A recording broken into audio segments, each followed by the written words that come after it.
Bom dia, bom dia. Uma linda quarta-feira, uma linda manhã de quarta-feira para todos nós. Bom dia, Catinha. Que música linda, né? Nossa, que música linda. Sejam todos bem-vindos hoje para mais um dia de tratamento com o Dr. Bittencourt, com muita alegria sempre. Bom dia a Olá, todos. pessoal. Bom dia, gente. Bom dia. Agora estamos no ar. Bom dia. Bom dia a todos, com muita alegria no coração. Bom dia, gente. Que sejam bem-vindos com muita alegria no coração. Povo bonito, hein, Fausto? Bom dia, turminha, bom dia! Ah, que belezura, muito bom. Gente, eu ficaria aqui até a noite escutando seu Fausto. Eu estava enlevada, né? Bom demais. E é bom demais também a gente recordar que o tratamento com o Dr. Bittencourt presencial não vai ser interrompido. Nós continuaremos direto, tá? Mesmo porque Natal e Réveillon vai acontecer no final de semana, então às quartas-feiras nós estaremos aqui, tá bem? Vamos continuar, né, gente? Respirando fundo, sentindo esse ar tão gostoso que o Dr. Bittencourt traz para nós. Porque falar de Jesus em dezembro, né?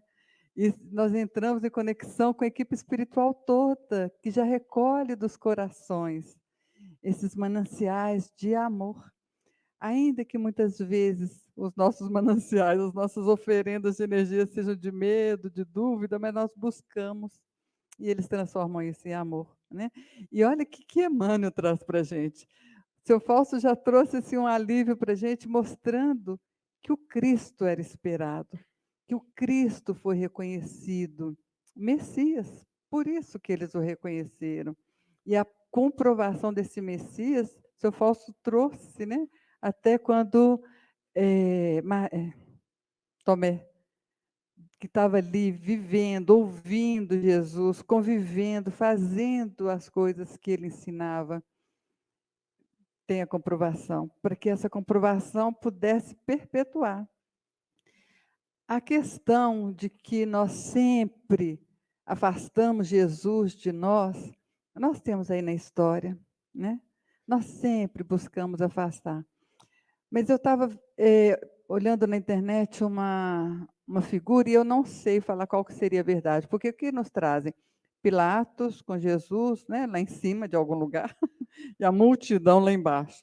Aí eu fico imaginando, uma multidão, às vezes, eu não sou de ir em shows, mas vamos imaginar assim, no Mineirinho, que eu acho que eu nunca entrei lá, mas vamos imaginar no Mineirinho, o pessoal lá em cima, né, um artista famoso, um cantor, uma cantora famosa lá em cima, e aquela turma toda lá embaixo.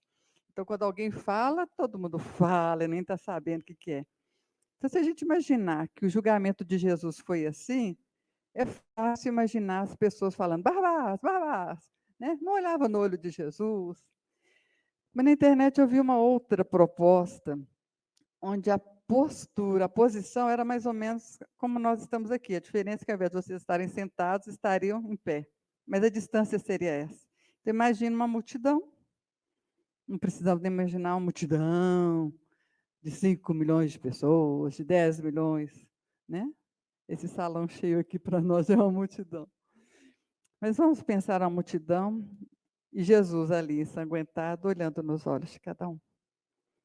Né? E ele falava assim, Lícia, ontem você me buscou. Falava no pensamento, né? Esse só eu imaginando, né? E aí ele olhando para mim ali, e eu imaginando, nossa, eu fui atrás de Jesus, eu fiz isso e agora eu tenho que escolher entre ele e Barrabás. E aí a minha postura, meu pensamento foi de imaginar, será que a multidão gritou, Barrabás, crucifica-o? Ou a maioria se omitiu? Porque no livro dos Espíritos fala que não fazer o bem é fazer o mal. E aí aquelas vozes que gritaram, comandaram. Virou maioria, com silêncio, dos que podiam fazer diferente. Então, Emmanuel vem e fala que fazemos do mestre, trazendo aquela situação, que eu ia falar 2000 anos atrás, né? Mas que parece que foi ontem mesmo, porque nós trazemos essa repetição do fato há 2022 anos. né? Na sexta-feira da Paixão. E a pergunta de Pilatos, como o seu Fausto relembrou tão bem, ele sabia que ele era justo, não vejo nenhum mal nele, né? O que faria então de Jesus chamado Cristo? Ele pergunta: o que eu faço? Ele sabia o que era para fazer. Aí Emmanuel fala: o que nós fazemos do Mestre?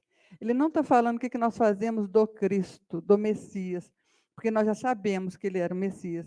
Mas ele vem falar do Mestre, porque foi o único título que Jesus aceitou. Mestre, eu sou. Né? Então vamos ler, é grande, mas eu acho que vai ser interessante a gente ler o que Emmanuel traz para cada um de nós. Nos círculos do cristianismo, a pergunta de Pilatos reveste-se de singular importância. Né? Então, é importante. E principalmente para nós lembrarmos que foi Pilatos quem lavou as mãos. Foi Pilatos o responsável pela morte de Jesus, não fui eu. Eu não estava lá, ledo engano. Que fazem os homens do mestre divino no campo das lições diárias? Ele não só traz Jesus como mestre aqui, Emmanuel, mas como mestre divino. No campo das nossas lições do dia a dia. Né? Quando o seu Fausto traz que as religiões colocam, e colocaram, mas colocamos ainda, Jesus lá no cantinho, no altar, numa imagem, no crucifixo, né? A gente deixa Jesus, a gente passa, se tiver tudo bem, a gente dá um oi para ele. Se não tiver, a gente nem vê, porque a gente acostuma com aquela imagem lá do nosso lado. E dependendo do que eu quero no momento, eu não olho para Jesus. Dependendo do que eu preciso, me ajuda, eu olho para Jesus. Então, Emmanuel já coloca essa questão, para que nós possamos realmente analisar o que fazemos no campo das lições diárias. Mas fulano acabou de me trair, acabou de brigar, acabou comigo. O que Jesus disse? Perdoai não só 70 vezes 7, cada situação. Então, o tempo todo, nós podemos realmente trazer esse Jesus e perguntar o que ele faria, igual o seu Fausto falou. Jesus, o que você faria? Eu não dou conta, não, mas você faria isso? Me ajuda a dar conta? Eu não estou sentindo vontade de perdoar, mas que eu, pelo menos, pare de enviar essas energias de raiva, de vingança, de ódio, e analise a situação. Emmanuel continuou falando que os ansiosos tentam converter Jesus em oráculo que lhe satisfaça as aspirações de menor esforço. Né? Ah, Jesus, eu vou ter uma prova, eu não tive tempo de estudar. Me ajuda a fazer uma prova que o meu professor não vá. Né? Esse exemplo é mais fácil para a gente engolir. Os vaidosos procuram transformá-lo em galeria de exibição, através da qual façam mostruário permanente de personalismo inferior. Podemos analisar isso de diversas formas. Não precisamos falar. Podemos pensar, estou fazendo isso? Mas uma questão eu acho que é importante falar, porque ainda há o hábito de carregar um crucifixo, né, como adorno. E é bonito se a pessoa gosta. Não há proibição de se fazer nada. O que há é informação de conscientização de por que eu estou fazendo aquilo. Né? Porque se houvesse a proibição, Deus não deixaria que fizéssemos. Mas a conscientização, porque eu vou ser responsável por tudo aquilo que eu faço. E eu coloco o Cristo aqui na frente, mas as minhas atitudes não são as atitudes do Cristo. Eu estou sendo um falso profeta. Eu estou disseminando alguma coisa equivocada. Eu estou falsificando os ensinamentos de Jesus. Os insensatos chamam-no indebitamente à aprovação dos desvarios a que se entregam à distância do trabalho digno. No dia a dia, né? Nas nossas lições lá, no campo das nossas lições diárias. Como que nós fazemos isso, buscando a aprovação de Jesus naquilo que nós fazemos? A gente pede, muitas vezes, para um religioso abençoar o nosso motivo de guerra, de brigas e de discussão. Né? Grandes fileiras seguem-lhe os passos. Qual a multidão que o acompanhava no monte? Jesus ia rezar, ia falar, ia todo mundo atrás de Jesus. Emmanuel fala que é apenas interessada na multiplicação de pães para o estômago. Muitas vezes nós vamos atrás de Jesus para que ele multiplique as nossas bênçãos materiais.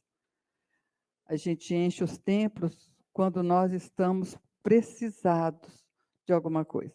Não há aqui julgamento. Eu faço a mesma coisa, mas podemos fazer a mais. Quando nós também estamos satisfeitos, podemos oferecer a nossa contribuição. O que queres que eu faça, Jesus, nesse lugar, nesse momento? Outros se acercam dele, de Jesus, buscando atormentá-lo à maneira dos fariseus arguciosos, rogando sinais do céu. E ficamos, Jesus, me ajuda nisso, faz isso, faz aquilo outro. E quando faz, e quando recebemos, agora eu já não quero mais, agora eu quero outra coisa. Essa é uma interpretação, esse é um pensamento. Numerosas pessoas visitam-no, imitando o gesto de Jairo, suplicando bênçãos, crendo e descrendo ao mesmo tempo. Jairo vai e pede para que Jesus cure, né? Você acredita? Acredito, mas aumenta a minha fé. Eu acho ótima essa passagem. Pelo menos a gente vai atrás de Jesus, né? Gente, eu não preciso me encher de fé, transbordar de fé para ir atrás de Jesus, porque se eu estiver transbordando de fé, eu vou estar seguindo os passos de Jesus. Eu vou ser uma Madre Teresa, uma Irmã Dulce, um Chico Xavier. Eu vou sair de mim, vou fazer a coisa pelo outro. Então eu tenho que buscar quando a minha fé é vacilante, mas eu vou buscar. Jesus, eu não sei se eu confio tanto, mas me ajuda. Eu quero fazer, eu quero melhorar, eu quero servir. Diversos aprendizes ouvem os ensinamentos ao modo de Judas, examinando o melhor caminho de estabelecerem a própria dominação. Isso é Emmanuel que está falando, né? Então a gente vai e busca, bom, pelo que eu sei, como que eu posso agora falar com o outro, né? De acordo com o que eu sei, como que eu ganho isso? E às vezes o ganho é tão sutil, mas nós não estamos habituados a olhar para dentro de nós mesmos, para que nós mesmos possamos nos frear, né? E Jesus o tempo todo falou: o reino de Deus, o reino dos céus está dentro de vós. E quando ele não falava, ele dava exemplo através das parábolas. A parábola da pérola, enfim, outras, onde ele falava: olha para dentro de você. Porque se nós aprendermos, nos habituarmos a olhar para dentro de nós mesmos com sinceridade, nós mesmos frearemos os nossos impulsos equivocados. Emmanuel continuou falando que vários corações observavam-no com simpatia, mas na primeira oportunidade indagam como a esposa de Zebedeu sobre a distribuição dos lugares celestes. Nossa, esse Cristo está demais mesmo, viu? Jesus, posso colocar meu filho um no lado direito, outro lado esquerdo?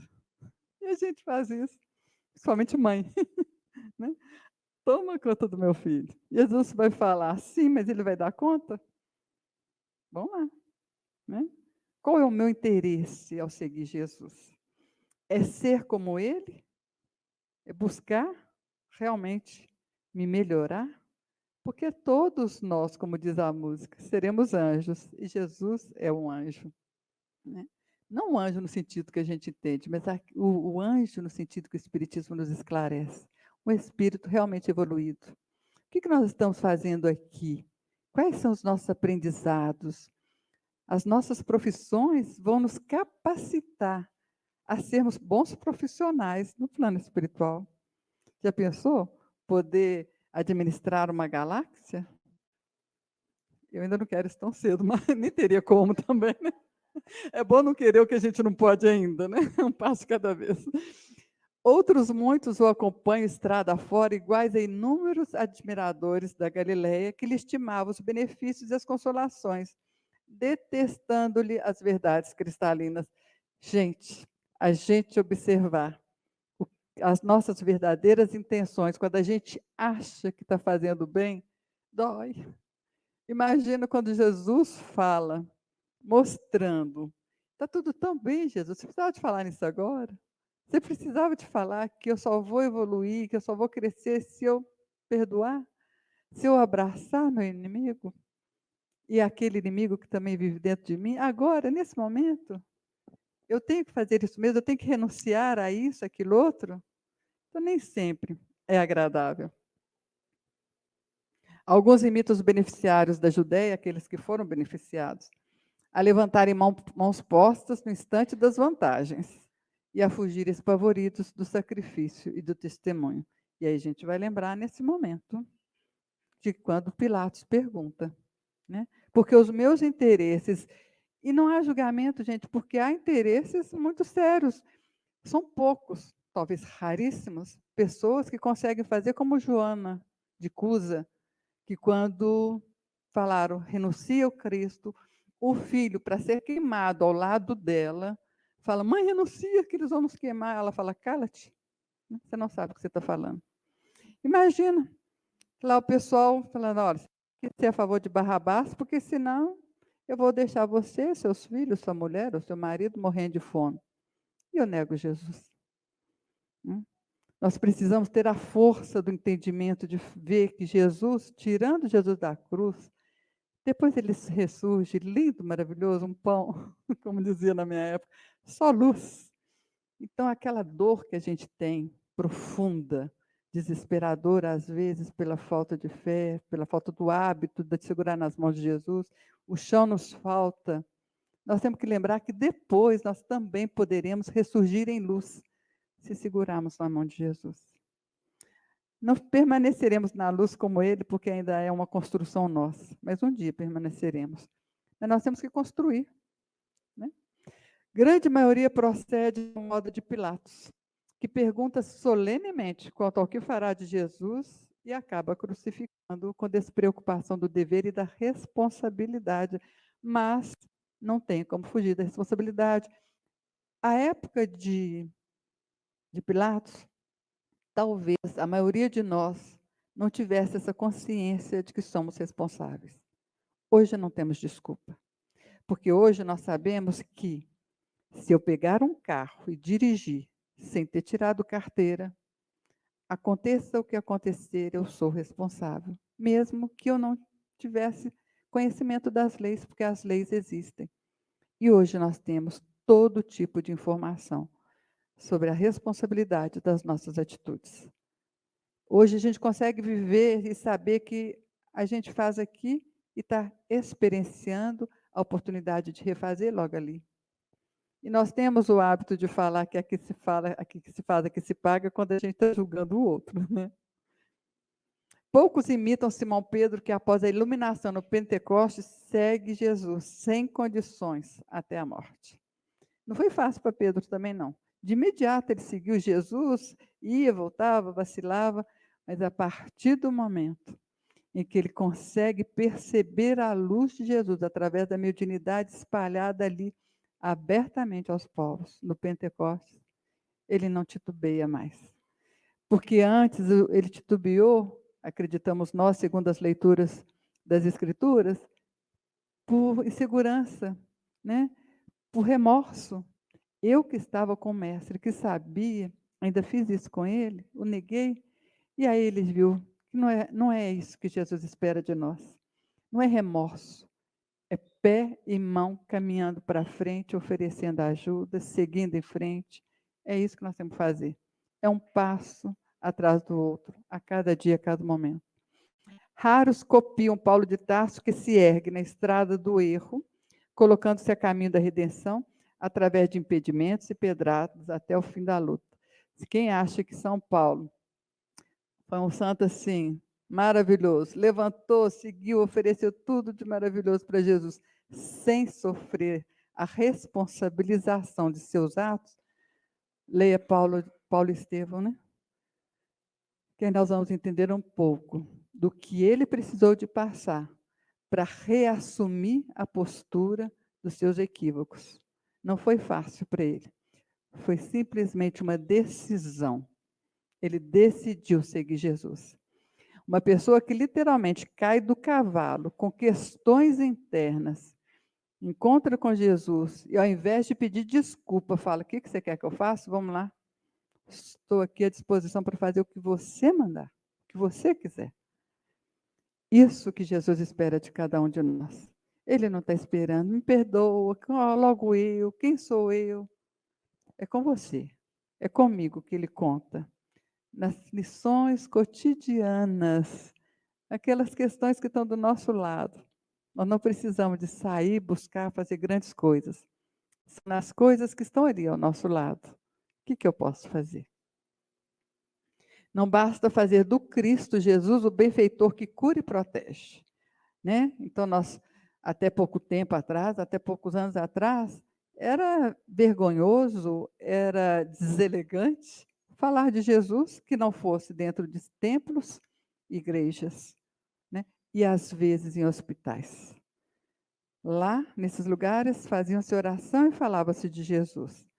Olha que bênção! Hoje nós podemos falar de Jesus em qualquer lugar, nos locais de trabalho. Então, se nós podemos falar de Jesus e sermos respeitados por isso, nós podemos buscar seguir Jesus onde estivermos. Não vamos esperar que os outros entendam, não, porque nós vamos buscar servir Jesus, seguir Jesus e vamos falhar. Mas nós vamos continuar fazendo. Então, não precisamos parar. Ah, está vendo lá? Depois falar que é espírita. Sou espírita, tenho meus equívocos, mas errei? Desculpa, vou fazer de novo. Como que eu posso consertar? É essa a nossa posição, é essa a nossa postura. É indispensável transformar Jesus em padrão permanente de vida, por exemplo, e modelo de cada dia. Emmanuel fala isso, e nós temos isso na pergunta 625 do Livro dos Espíritos. Achei ótimo, porque eu escutei isso hoje no carro, na palestra que eu estava escutando no YouTube. Falei, vou guardar a questão 625, aí fica parecendo que eu sei de cor. Foi uma cola, 625. Kardec pergunta aos espíritos, existe alguém, um modelo, guia, né, que sirva de modelo e guia para a humanidade? E é a menor resposta do Livro dos Espíritos, Jesus. Vede Jesus, ele é o nosso modelo. Então, quando a gente está falando, o que fazemos, quando a gente está falando, não, quando Emmanuel nos pergunta, o que fazemos do mestre, quando Pilatos pergunta, que farei com o Cristo, né? Nós vamos lembrar que ele é o nosso modelo e guia.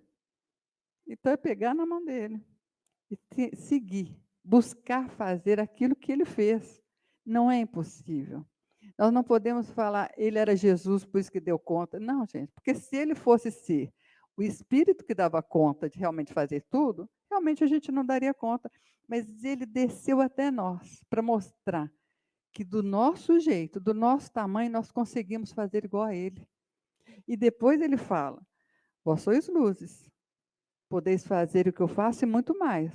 Ou seja, terá uma caminhada. Mas começa a fazer agora o que é possível. Mas nós, muitas vezes, preferimos acreditar que não é possível, porque dá trabalho. Porque eu vou precisar de renunciar a alguma coisa. Porque eu vou precisar de ter firmeza frente às outras pessoas que esperam outra coisa de mim, que às vezes nem é o que eu quero.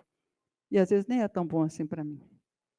Mas o que significa a palavra mestre? E no dicionário da internet, que hoje em dia nós temos esse Google, que é um grande professor, não é um mestre, a pessoa dotada de excepcional saber, competência, talento em qualquer ciência ou arte. É um indivíduo que ensina com consciência, com sabedoria. Nós vamos observar algumas questões, alguns momentos, alguns poucos, onde Jesus é colocado como mestre no Evangelho para nós. Depois que ele lavou os pés, né? Ele pergunta dos discípulos, né? Ele pergunta: compreendeis o que eu fiz? Porque na hora que ele põe um pano em cima, pega uma bacia, ajoelha para lavar os pés dos discípulos, principalmente Pedro, que isso, meu, você não vai lavar, não.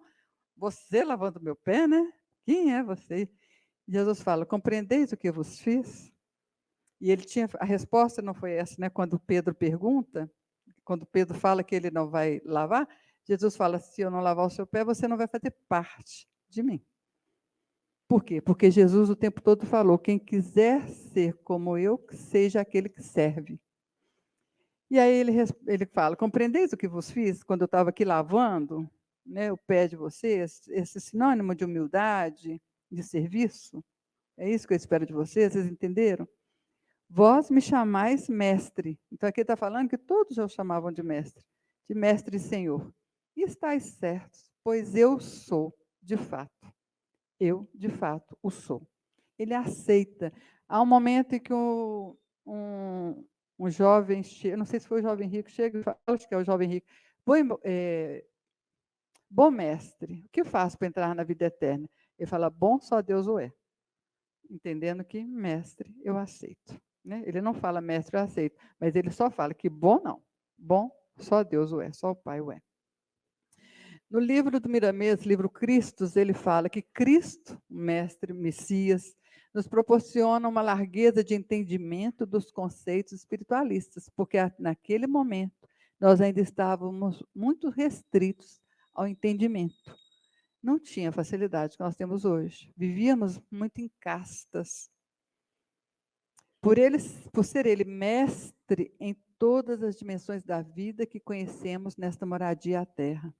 Então, ele nos proporcionou isso porque ele era o mestre.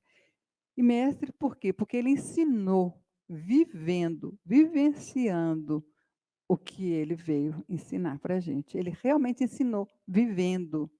E tanto ensinou que antes dele morrer, e ele já sabia que ia morrer, todos nós sabemos, mas ele sabia que estava mais próximo ao momento dele. E nós vivemos como se nós não estivéssemos um momento próximo, tão perto assim. Né? Achamos que temos muito tempo. Mas Jesus, antes de sua morte, ele ensinou o tempo todo. Ele falou, agora vão de 2 em 2. Vão, façam o que eu fiz e voltem. E me contem, né? Como foi. Aí chegavam contando, mestre, consegui curar. Nossa, eu tirei o endemoniado. Não, foi bom, sei o quê. Outros, passei vergonha, não consegui. E aí Jesus ensinava o que ele tinha que fazer e vai de novo. Mestre, ensinou. Um grande professor, e está lá. E hoje nós podemos ler e repetir o que ele ensinou para os discípulos. Ele é o instrutor de toda a humanidade. Por quê? Porque ao longo desse tempo, tentamos atrapalhar os ensinamentos de Jesus de uma forma ou de outra, principalmente nos meios religiosos.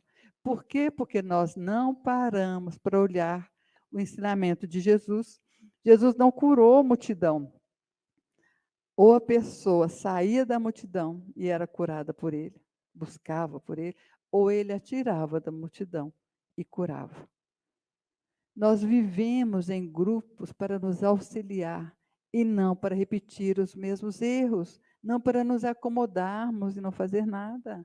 Nós precisamos saber qual o papel que nos compete na nossa estrada, na nossa vida. Chico Xavier, no Palavras de Vida Eterna, fala: dizes-te cristão, declaras-te seguidor de Jesus, afirmas-te cultor do Evangelho.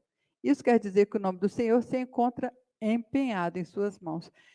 Quantas vezes as pessoas falam, nossa, fulano é espírita, e já acha que a pessoa é uma santa, um santo, que só faz o bem para o outro. E isso nós precisamos ter cuidado quando nós falamos que somos espíritas, quando nós falamos que somos cristãos, quando nós falamos que somos, até mesmo católicos. Porque se nós seguimos, eu peço desculpa porque nós estamos num templo espírita, e sei de muitos que, porque no espiritismo você pode entrar sendo judeu, católico, evangélico, qualquer profissão, ato falho. Qualquer religião, qualquer seita religiosa pode ser, e é muito bem-vindo ao centro espírita, porque no espiritismo há o esclarecimento dos ensinamentos de Jesus. Mas quando nós nos dizemos e vivemos falando que conhecemos Jesus e que seguimos uma religião em nome desse Cristo, nós precisamos ter cuidado, porque nós precisamos realmente buscar, seguir o ensinamento do Cristo. É só buscar, gente. É só fazermos um esforço. E é bom para nós. Não é bom para o outro. É bom para nós. O outro vai sair ganhando com isso também. Mas é bom para cada um de nós. Emmanuel continua falando nesse texto que seja onde for e com quem for, busca o lado luminoso das criaturas. Gente, isso aí é aquela questão que o Emmanuel mesmo tinha falado no Vinha de Luz, nas nossas questões cotidianas, naquele momento nosso do dia a dia. É nesse momento que eu quero revidar e eu vou calar e falar assim, por que eu preciso calar? Por que eu não vou revidar? Qual que é a postura de Jesus aqui em casa, nesse momento? Aqui no trabalho, nessa situação? Jesus, Não sei se foi fácil para você. Para mim está sendo muito difícil, mas eu vou fazer igual você está falando. É buscar o lado luminoso das pessoas. A pessoa está me tratando de uma forma horrorosa, eu vou olhar alguma coisa boa nela. Olha, eu não consigo enxergar ainda, principalmente que eu estou com raiva. Eu não vou fingir que não estou com raiva. Mas se Jesus ama, e Jesus ama a todos, e ele falou que Deus é pai de todos, então Deus ama e está deixando essa pessoa que está fazendo isso comigo do meu lado. Então eu tenho que ver pelo menos esse lado positivo na pessoa. Eu posso e devo buscar o lado luminoso das criaturas.